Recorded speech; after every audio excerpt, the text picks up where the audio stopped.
आणि म्हणून आज जानी जानी हवं मृत्यूसाठी जे काढून झाले त्या खातीर दुसरा आम्ही समजतोय म्हणून त्या तू समजतोय याचा अर्थ असा होत नाही की तुझ्या मृत्यूला संपूर्ण जबाबदार विभीषण आहे. याचा परिपूर्ण विचार कर आणि तदनंतर माझ्या विचार करून आम्ही बोलले पहा यावेळी माझ्या समाजाच्या आधारावर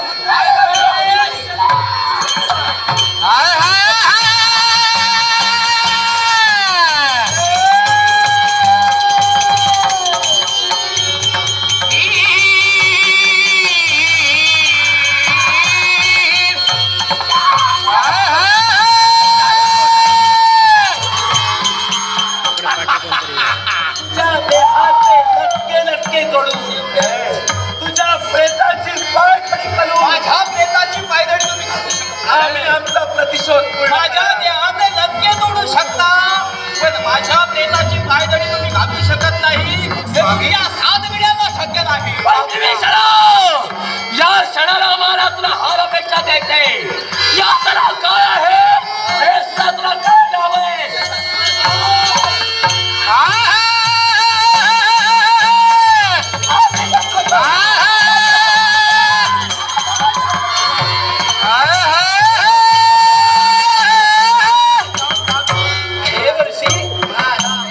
आमचा मार्ग तुम्ही का म्हणून रोखता आहात. कारण आहे हा तुमच्यासाठी मी तुमचा मार्ग रोखलेला आहे. मी तर असं म्हणतोय याचा छळ करतात याच्यावर अत्याचार करतात पण तुम्ही तुमचा वेळ वाया घालवत आहात. वेळ वाया हा वेळ फुकटच जातो. बोलण्याचा भावार्थ कारण मी तरी असं म्हणतोय ज्या सध्या हनुमंतामुळे तुमचा शेवट झाला त्याच्या बाबतीत बदला घेणं बाजूलाच राहिलं. बदला केव्हा घेणार हो देवाशी आम्ही काय करतोय त्याची पूर्ण जाणी आम्हाला आहे. आणि क्षणाला तुमच्या मुखातून शब्द बाहेर पडू लागले की त्या सगळ्या हनुमंताला अजूनही तुम्ही शासन घडविला नाही. हो तुम्हाला काय वाटतं आम्ही हातावर हात घेऊन बसलोय की काय. यालाच कूटनीती म्हणतात. का विभीषण यावेळी आमच्या भावाला बंदिवान आहे आणि म्हणून जोपर्यंत याचा शेवट करत नाही याला यात्रा देत नाही तोपर्यंत आम्ही स्थिर राहणार नाही. अरे पण याला यात्रा देऊन सगळ्या हनुमंतांच्या बाबतीत जो बदला घ्यायचाय तो कसा काय साध्य होणार आहे. मग ऐकलं नाव काढल्याशिवाय तोड उघडत नाही. निश्चितच म्हणजे याला यातना दिल्यानंतर हा आमच्या ताब्यात आहे चावी त्या सगळ्या हनुमंताकडे आणि या विभीषणाच्या रक्षणासाठी चावी तो सगळा हनुमंत आमच्यापर्यंत येईल. त्याच वेळी तुला मला तरी असं वाटतं तुमच्या किंमत सगळ्या हनुमंतापर्यंत जाण्याची देवर्षी आमच्या पराक्रमांना तुम्ही आव्हान देता.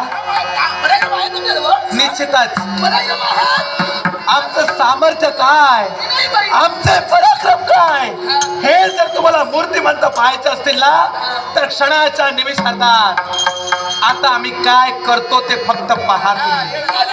हा त्यांनी आम्हाला लढण्याचा प्रयत्न केला. बरोबर आम्हाला हिंमतचा प्रयत्न केला. या प्रेत राजाच्या पराक्रमाची जाणीव तुम्हाला पूर्ण आहे आणि तुम्हाला त्याची प्रचिती काय करणार आता जन्म या क्षणाला मी देणार आहे. काय करणार आहे आजपर्यंत काही करू शकला नाही सगळ्या हनुमंताचं यापुढे करणार आता करणार ते पहा. हा दिसतोय विभीषण ज्याच्या हातातील हातपाव आहे एवढं सोपं आहे हातपाव आहे सोपं आहे का ते एवढं नारायणच सोपं आहे. नारायण नारायण पुढे करणार तुम्हाला हा पुढे पुढे काय देणार आहे मग पहा आणि माझा आत्मा या विभीषणाच्या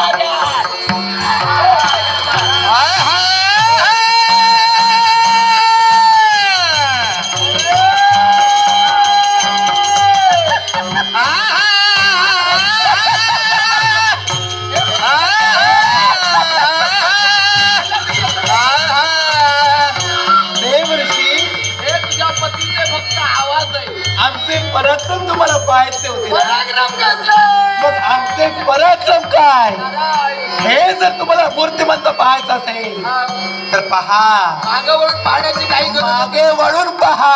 घाबरून पळून न गेला. माझ्या सौभाग्याचे पराक्रम मागे वळून पहा. मागं तुझ्या सौभाग्याचे पराक्रम मागं. अगं तो पळून गेला मागं आहे. पहा ना. तो फक्त विभीषण. अरे विभीषण तुला सांग ना रे. नारायण नारायण. ऐक ऐक. अरे सांगायच नाही, हात कशाला लावतोय? सांग ना सांग. हे कुणाचंही काम नव्हे. नारायण.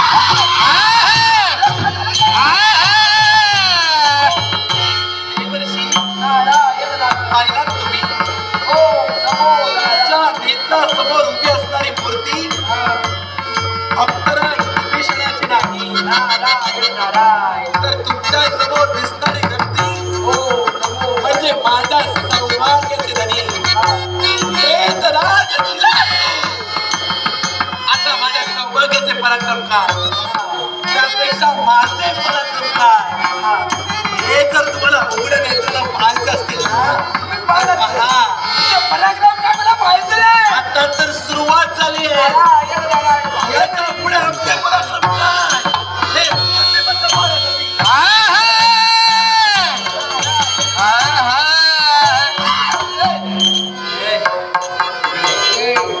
इकडे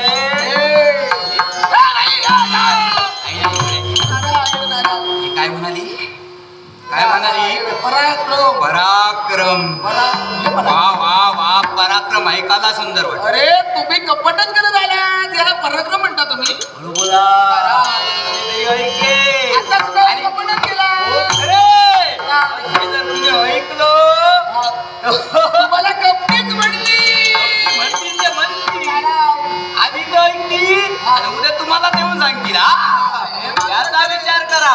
पण ही काय म्हणाली? हीच तर खरी सुरुवात आहे. ही सुरुवात आहे. हिनं सुरुवात केली असं हिच म्हणणं आहे. पण शेवट मात्र निश्चितच मी करणार आहे.